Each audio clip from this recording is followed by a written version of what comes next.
Get your things and get out of this house immediately. Don't tell your children anything. The plumber's words still echoed in my ears as I stared out my kitchen window.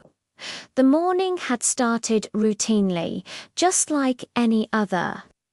Coffee steamed in my favorite mug, the white porcelain one with little flowers that had belonged to my mother. Sunbeams filtered through the curtains, illuminating dust particles dancing in the air.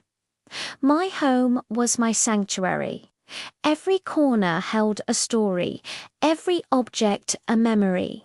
The cream-colored walls I had painted myself 3 years ago, the dark wood furniture inherited from my parents, the family photos decorating the fireplace mantel. Everything seemed perfect, orderly, peaceful. Michael had left early for work, as always. My oldest son had a habit of disappearing before dawn and returning after dark.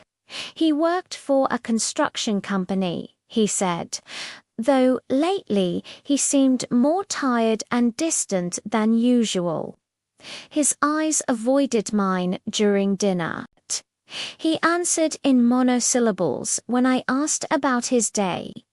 Linda, my younger daughter, had moved back home 6 months ago after her divorce, 38 years old and back in the nest, bringing with her 2 suitcases and a sadness that seemed to cling to her skin like a second layer.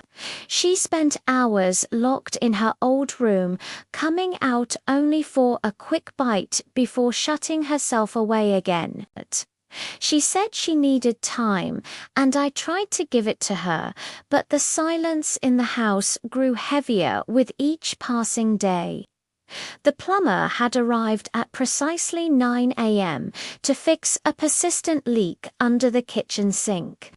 An ordinary man with a kind face and work-worn hands. I offered him coffee, which he politely declined. He set to work immediately. For an hour, the only sounds were the clanking of his tools and the occasional grunt of effort. Then, silence. A long, unsettling silence. He emerged from under the sink, his face pale, his eyes wide, with something I couldn't quite decipher. Fear, shock. He wiped his hands on a rag, his movements jerky and hurried.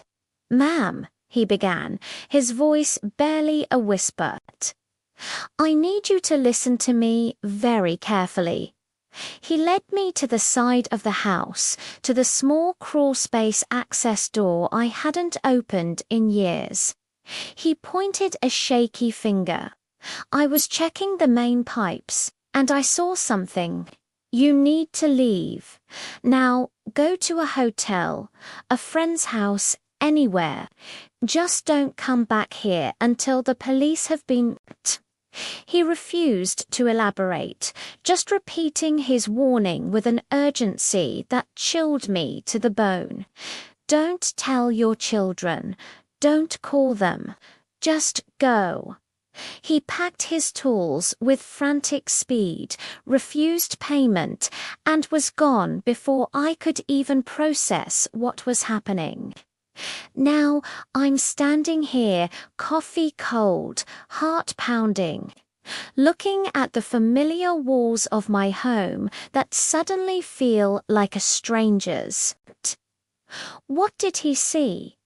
What secret is this house hiding? Every instinct screamed at me to call my children, to find out where they were, if they were safe. But the plumber's warning was absolute. Don't tell your children. Why were they in danger? Or were they the danger? My mind raced, connecting dots that weren't there.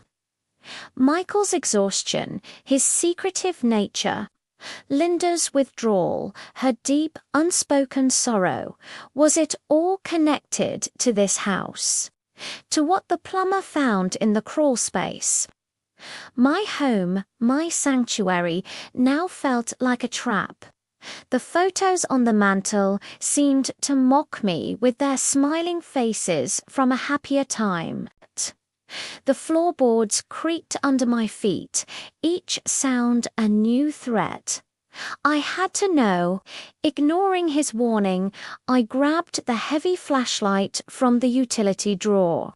My hands were trembling, but a desperate resolve hardened my fear into a sharp point. I walked to the side of the house, my heart a drum against my ribs.